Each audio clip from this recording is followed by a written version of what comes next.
Well, first of all, how strange is it to see a team wearing Ram helmets give the quarterback time to throw?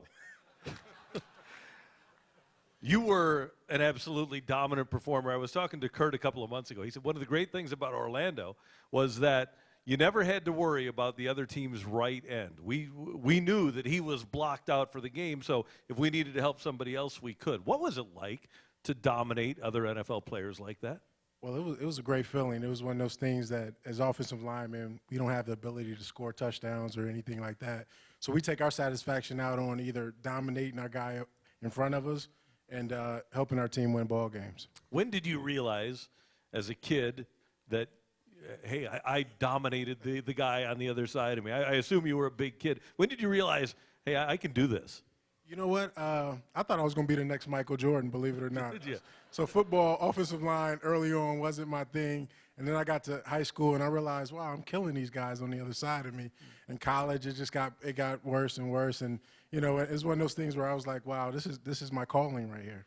And sometimes you talk about things happening and you think maybe there's a higher being, but Coach Vermeil making the trade to bring you here rather than go to the Jets, that really was a life changer, obviously. Yeah, it was. Coach Vermeil was doing some scouting. He did a lot of our games at Ohio State, so obviously he knew what type of player I was, and you know, he made that move up to draft me number one, and I was excited. Tell us about, and I think I know what it is, your favorite play of your career that you were involved with.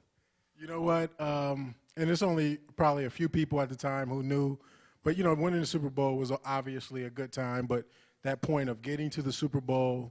And I know Coach Hannafin tells this story a lot.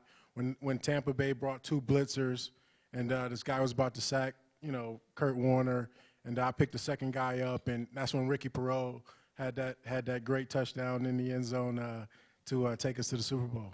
And that, for so many players on that roster, that's the big play. That's what they remember, is the touchdown pass to Perot that put you into the Super Bowl, even more so than Isaac's touchdown that won the Super Bowl. Yeah, it was, because, you know, like you said, linemen don't get a lot of credit. Ricky made a great catch, and, you know, but, you know, that was one of those things. I saw the blitzer coming. He would have been right in front of Kurt's face, and I'm glad I got to him. And one thing that I wanted Orlando to have the opportunity to talk about tonight is the fact that going into the Hall of Fame in St. Louis with him is your position coach, Jim Hannafin. Yeah, it's a great. I have to give a lot of my credit to Coach Hannafin for my success in the football NFL. He was a great teacher for me for a number of years, and I am really honored to be here and be a part of this Hall of Fame ceremony with him. Coach Vermeil, you see him up here. He was a 2010 inductee to the St. Louis Sports Hall of Fame. Coach, can you come and say a few words about Orlando Pace, who was, when Coach came here in 1997, made the trade? That was the first big deal.